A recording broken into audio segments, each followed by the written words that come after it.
Welcome to my video essay. I'm going to be doing this video essay on Kazuo Ishiguro's latest novel, Klara and the Sun. The video essay is going to be a little spoilery. It's spoiler light, I'd call it. Watch your own discretion. I'm going to try and not spoil anything that I would consider too major, but there's going to be some stuff spoiled. I'm going to go over three main arguments in this video essay. The first being that I'm going to argue that Klara and the Sun is a world that is enframed. Enframing is a Heideggerian concept, and I will explain that later on in the essay, don't worry about that. The second point, I'll argue that the world of Klara and the Sun is a fascist world, like that the atmosphere around it is like generally fascist leaning. And the third argument is that fascist leaning is due to the world being enframed. I hope we have fun with this.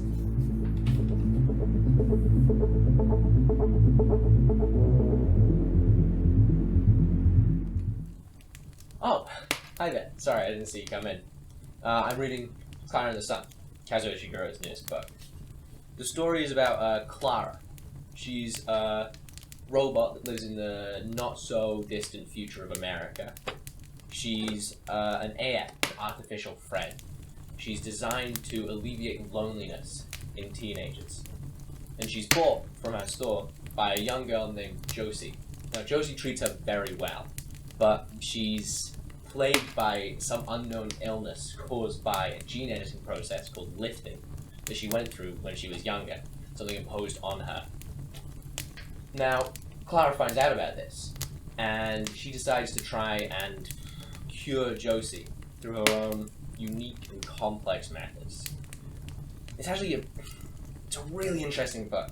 There's a lot in here, a lot in the background, a lot in just the little bits. We should talk about this.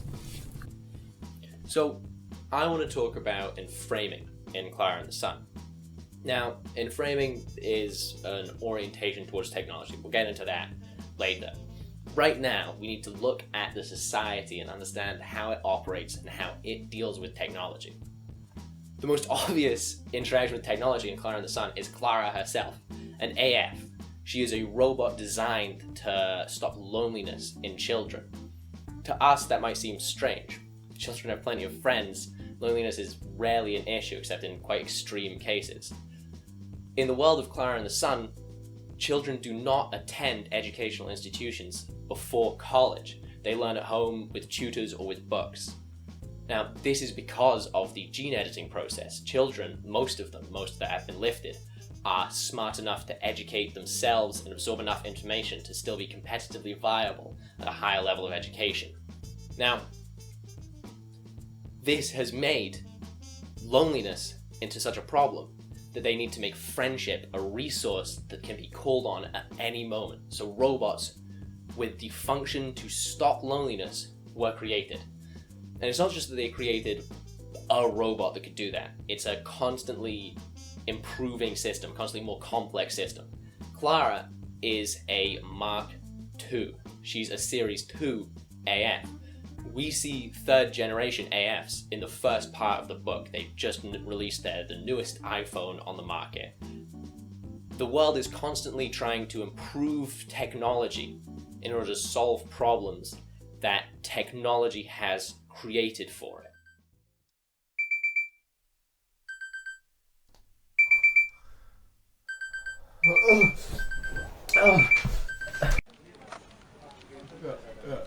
No, that's my bad. I should have been up. So what are we doing today? What's going on? What are we doing?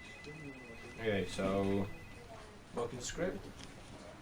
So I'm supposed to read this. Okay. Alright. This is only one page. Only one page of it here. Okay, fine, yeah. So the other guy talked about the status of the world, how it's enframed. Alright. And I gotta talk about Heidegger.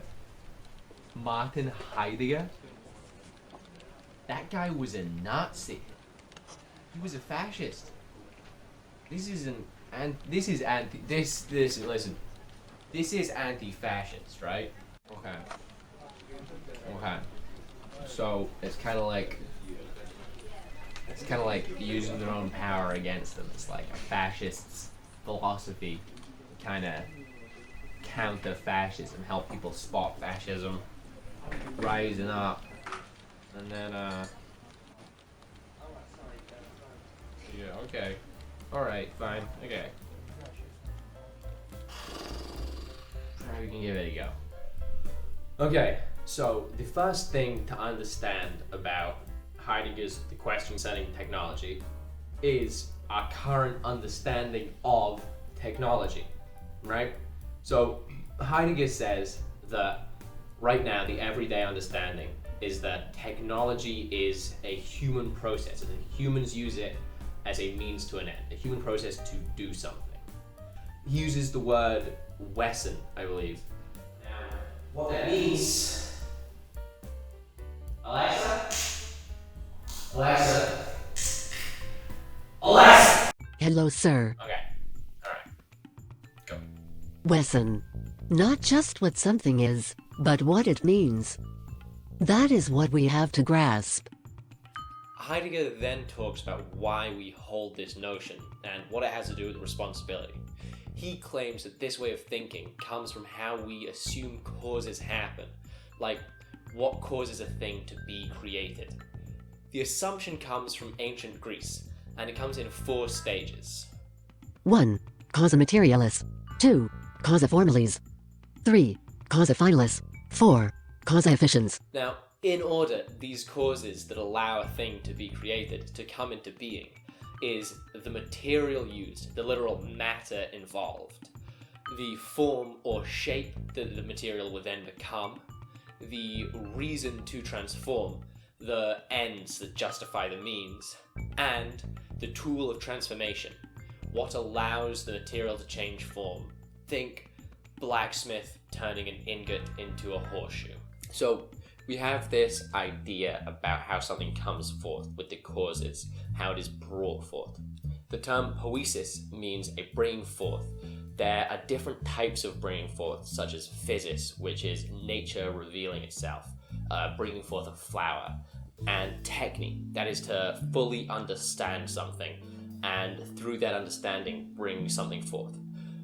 Think like a poet, understanding words and understanding a sunset and then bringing forth a poem, or a carver, understanding carving and shape and bringing forth a sculpture. It is as revealing, and not as manufacturing. The techne is a bringing forth. Yeah, okay, but don't interrupt me again. We need to understand these causes of creation, of revealing, as something that we are responsible for. The example used is that of a chalice in a religious ceremony.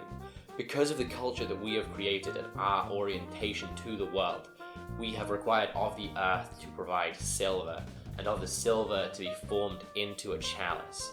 And for us to fully understand this new form, this new thing that has been brought forth, we are indebted to the material and to the form, the process of creation. Now, you would never find, no matter how long you waited in nature, a guitar without human intervention. We are responsible for bringing things into existence. We have made them exist. This poiesis, bringing forth of something new, is also referred to as an unconcealment, revealing something as something else. Through this process of revealing new aspects of the real, of reality, of objects and ideas, we learn more about truth, about comprehensive and meaningful understanding. Heidegger calls this truth through revealing aletheia. The next thing we should talk about in relation to the world of Klara and the Sun is how much it desires to be able to measure everything, to be able to place in a box everything that exists in the universe, to scientifically understand the world. Within the world of Klara and the Sun, there is a doctor who thinks that he has found a way to replicate human beings, soul and everything inside a person. And the people of this world believe him. Josie's father, Paul, when talking about it, thinks that he has found ways to replicate everything unique about a person and to be able to transfer, to copy, to whatever. But he thinks that through scientific measurement, with tools and instruments, this doctor has been able to find everything that makes a person themselves. Then we come to modern technology and science. Heidegger wants to make it clear how reliant on technology science is. For it to be advanced and to be applied and expand, It is dependent upon technical apparatus and upon progress in building of apparatus. Good job. Okay. Science is reliant on technology and uses technology to categorize. Science, as it is currently performed, is obsessed with categorizing and measuring everything observable and ordering it. This method of revealing the world by ordering it, Heidegger claims, is not a bringing forth but a challenging forth, demanding of nature to be ready to perform at any moment. It turns a river into a power source, it turns a patch of land into ore, challenging it to produce more and more resources. The Kutings machine is a device shown in Klara the Sun to extract resources from the ground, creating a huge amount of pollution in the process. But this shows that resource extraction is still going incredibly strong in the world of Klara the Sun. Sorry, I'll let you carry on. Challenging forth is an expediting. Expediting is driving on the maximum yield at the minimum expense. By challenging things to produce resources at any given moment and stockpiling those resources, we reveal these things, the earth, the river, forests, etc., as Bestand, or standing reserve. Everything everywhere is ordered to stand by, to be immediately at hand, beyond call for a further ordering. Gotta shut up. You gotta stop doing that. Our orientation to the revealing of the world through technology is the essence of technology. With the orientation of revealing the real, the world, as standing reserve, the essence of technology is given the name Gestalt, or enframing. Enframing is just that. It challenges forth man to reveal everything as standing reserve. Our current orientation is that of enframing. It is revealing everything as standing reserve, putting everything into a box, categorizing and measuring, gathering raw material and ability so that it can be called on at any point. So, what will the world look like if we continue this path of enframing, if we don't change our orientation at all? If enframing and standing reserve rules, what will happen to humanity? Enframing conceal but revealing which, in the sense of poiesis, lets what presences come forth into appearance.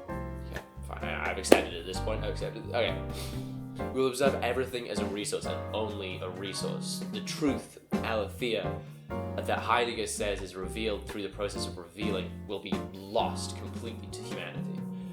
Humanity will see itself eventually as standing reserve. So far, it's been separate from this way of revealing, as it is the cause of the revealing, of the enframing. It is responsible for putting everything in that box, for creating everything as a standing reserve. Due to the responsibility of putting enframing forward, of hoarding and ordering of humanity, humanity will eventually become something to be ordered.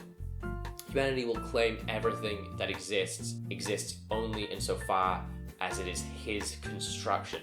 Humanity will believe it has ultimate power and can master everything merely through an increase in standing reserve and a stronger basis of technology. Humanity will only encounter itself, meaning that humanity is the only thing that matters and that everything in the rest of the universe exists for humanity. Perhaps even the credit of its existence is given solely to humanity. To sum up how the world of Klara the Sun is enframed, we can see that they have made into standing reserve both intelligence through gene editing, being able to challenge forth intelligence in children, and through the standing reserve of friendship, AS, designed to stop loneliness in children. This is a creation in response to the social problems made by gene editing. So they want to solve problems with technology with technology, of technology with technology. And then we can also see the obsession, the desire to categorize everything. The most extreme example possible being the soul, and that is the example shown. I think that These three things show quite clearly that the world of Klara and the Sun is most certainly enframed.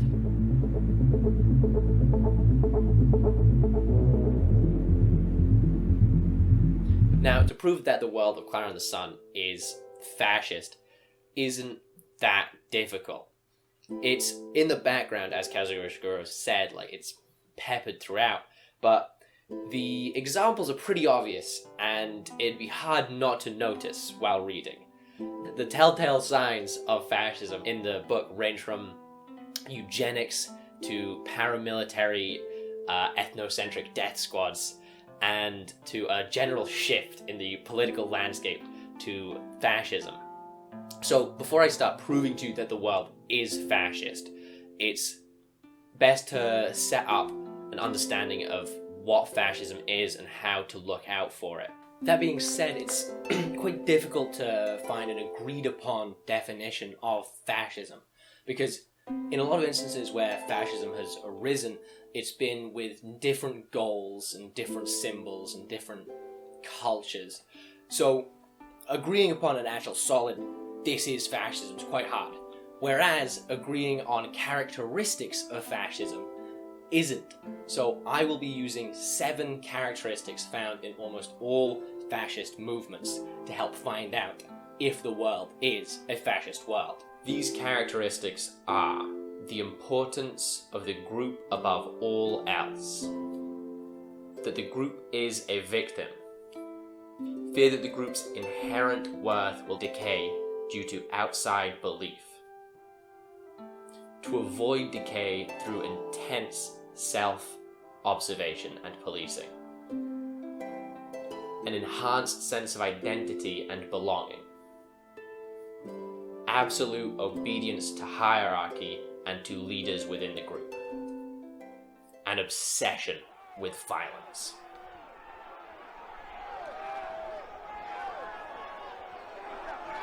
Now, how well do these fascist characteristics align with the characteristics of the society within Klara and the Sun? Eugenics' presence in the world is a form of hierarchy, placing inherent value on the types of person one can be and the characteristics that one can hold through their biological makeup. This is important in many fascist movements. Think the Aryan race being inherently superior to other races in Germany, despite most Nazis not fitting the Aryan description. The ability to point to genetic traits and assign worth to it is not unfound in fascism. Here it would fall under characteristics 6 and 4. 6 because it creates a biological hierarchy that is useful in enforcing other hierarchies, and 4 because by literally rewriting a person's genetic code, you are policing how they are able to exist, and you are trying to fight the decay of those traits that the in-group has placed worth on within the in-group, ensuring that those traits persist. Another characteristic of the world of Klara and the Sun is that it has ethnocentric paramilitary communities. Now, it's brought up at a family dinner that Josie's father, Paul, is a member of a full white community, and it's said that he has fascistic leanings. Now, he denies the fascistic leanings, but he does admit to being a member of an all-white community, saying that it just kind of works out like that. It wasn't, and no one decided it. It wasn't intentional. That's just how nature takes its course. Now, he says that he arms himself against other types, but it's in defense, according to him. His community is made up of post-employed people. After the rise of AI and the rise of lifted people, many were left unemployed, and they have sought refuge in these communities. Here we see several of the 7 characteristics, 1, 2, 5, and 7. He prizes his in-group above all others without a second thought. If another group won't respect us and what we have, they need to know they'll have a fight on their hands. In saying this, he is also saying that it is always going to be another outward group victimizing his community. From his community, he receives belonging and purpose. Compared to what we had before, we feel like we're really living for the first time. he and the members of his community have found a new purpose and a new identity within their community, within their relationship to the community. Where you're living now, it may not always remain peaceful. Here he is sure that war is a natural and inevitable state for humans to be in, and cares deeply about how he and his community will be able to provide and produce violence if the group calls for it. That is the main argument for Klara and the Sun being fascist, or at least the world having fascistic leanings. But I have a few smaller points here that aren't as well researched, aren't as flushed out, but I still think they bear mentioning, just kind of to fill out the picture. So the first being that there is a huge disparity in race, at least in the area that most of the story takes place. Klara mentions whenever she sees a person of color, and in the whole book, only 3 people of color are ever described, and only one of those people have a speaking part. Another is an increase in general monitoring technology. So Rick, Josie's friend, he isn't really engaged in direct political thinking. There's no real reason he would. He's like 13, 14, and he's mainly an engineer. But he has recognized that there is an increased demand for surveillance technology and for drones. So he focuses almost exclusively on that type of technology in order to try and further his attempts into getting into college. And then the last point being related to college is that the liberal college, the one that still admits unlifted students, the only representative that we meet in the whole book is a fascist, described by his partner of 5 years as having always had fascistic leanings. So that means that the political atmosphere has progressed to such a point that the most liberal college in America has a pretty openly fascist member of staff. Hey! Okay, we did it. Third stage in the 3-step plan. So here, what I'm going to try and do is I will try and prove that the fascism in Klara and the Sun is a result of the enframing of Klara and the Sun.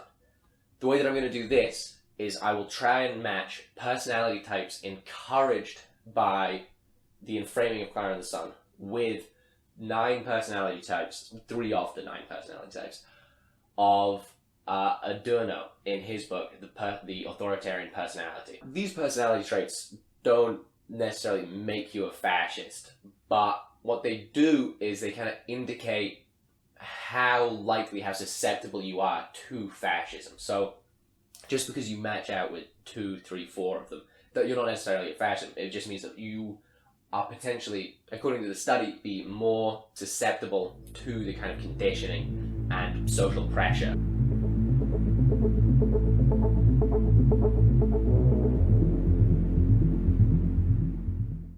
Out of touch with large areas of his own inner life, he is afraid of what might be revealed if he, or others, should look closely at himself.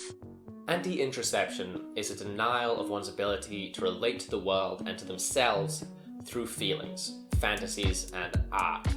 The denial of ways of revealing is enframing 101, as the only respected way to observe and understand the world is as a standing reserve, untapped potential action, stored for later use.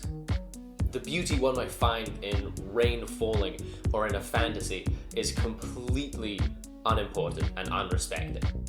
When it is most extreme, human beings are looked upon as if they were physical objects to be coldly manipulated, even while physical objects, now vested with emotional appeal, are treated with loving care. In Klara and the Sun, humans are being unemployed at rapid rates, truly something that is affecting the world in such a powerful and such a horrific way. But whilst they're being unemployed that fast, AFs are being produced en masse. New series of AFs are being produced en masse as objects of affection for lonely children. Now, the morality of should we be treating AFs as full people, and if there is a difference between us, is a complex one. Klara and the Sun society only looks at them as machines, despite their self-consciousness. Here I will say that as a product of enframing, the AFs cannot be understood beyond their technological function, only revealed as standing reserve despite the potential for other, truer understandings of their existence. I will not claim that they are not important, or do not have inherent moral worth, nor will I argue for it. However, I will claim, and I do think it's reasonable to say that, if you produce artificial life, and in the process of doing so, make the lives of many pre-existing people harder, then there should at least be a lot of justification given. The disposition to think in rigid categories have been mentioned so frequently in the foregoing chapters and are so obviously related to ethnocentrism that they need little discussion here. On the other side of AFs being treated as objects of affection is the fact that they are dominated and cannot be thought of as anything more than a conduit for affection. Stereotype and superstition here means to hold beliefs for no thought-through or reasonable basis. It's dogmatic. Much like with anti-interception, the key problem is a lack of self-awareness and exploration of oneself. The aspect of this that allows someone to fall more easily into fascism is that if you can accept things just because of some cosmic and ill-defined reason, then someone can convince you through peer pressure and charisma to change your values and your beliefs, rather than through a presentation and discussion of ideas. There is a disposition to view all relations among people in terms of such categories as strong-weak, dominant-submissive, leader-follower, hammer-anvil. It appears that he wants to get power, to have it and not to lose it, and at the same time is afraid to seize and wield it. At least in regards to technology and in regards to AF, the fear of seizing that power is, I would argue, less present. However, the rigid and unchanging hierarchy of dominator and dominated is obvious, it's very consistent. The will to master through technology is a will to dominate the natural world and force it into a standing reserve, placing humans and nature into two different categories, and then creating a hierarchy where humans are placed above nature. It's needed in the process of creating a standing reserve. AFs are subservient, and they are perhaps literally programmed without the ability to feel anger. Klara never feels angry throughout the entire book, despite encountering many situations that should make her feel angry. Once she even admits herself that she should feel anger in this situation, but she feels, I think, joy instead. This creation without that emotion ensures that they will always remain subservient. They will never rebel. They are below humans by design.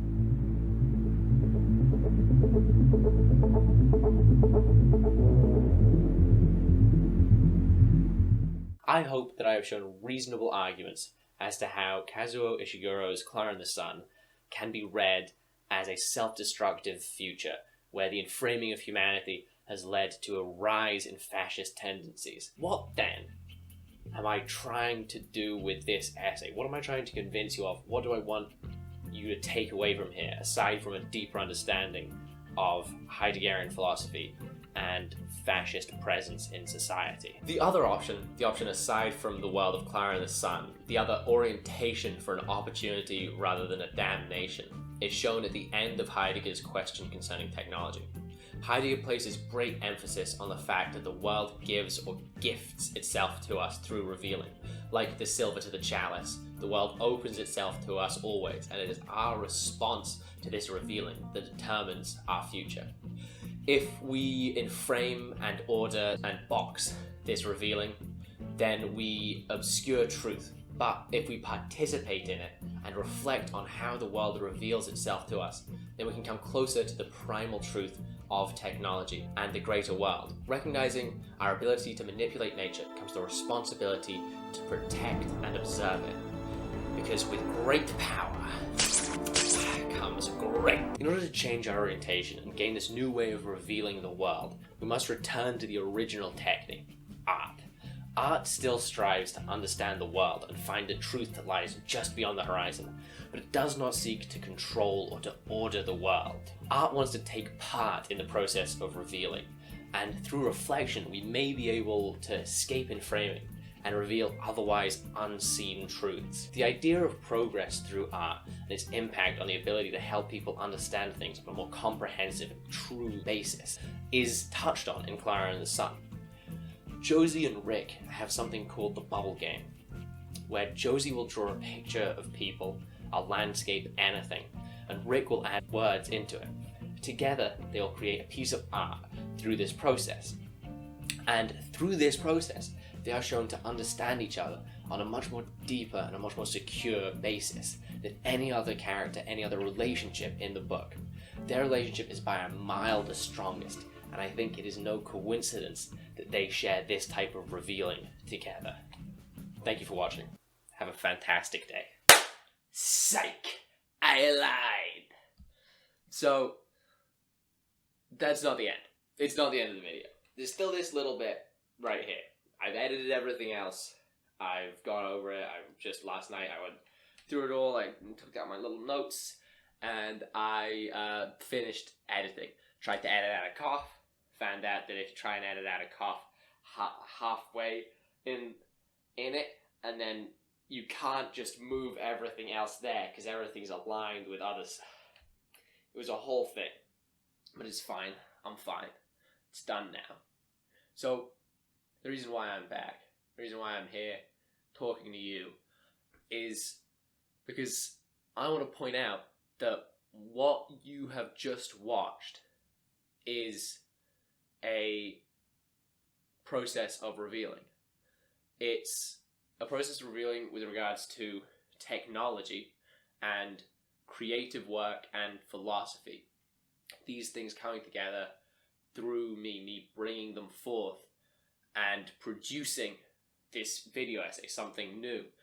And hopefully, not only will you agree that A, it is a new thing that exists, and B, you might have learned something from it. I, myself, have learned a lot from the process of creating this. I've learned a lot about the creative work that I enjoy. I've got a firmer understanding of Heidegger, a philosopher, and I have a better understanding of video editing, something that I knew literally nothing about before starting this project. My life now has a lot more truth in it, a lot more understanding than it did before I started this project. To me, that's quite important. To me, it shows that what I'm preaching here, practicing it, is helpful, it's useful. Right now, while I'm talking to you, while I'm talking to the camera, I have no idea how to edit credits. That aspect of the world is not available to me. That engagement with technology is not something that I'm capable of. If you want to understand something on a deeper level, if you want to try something, go and do something about it. If you want to understand something on a deeper level, go and try something about it.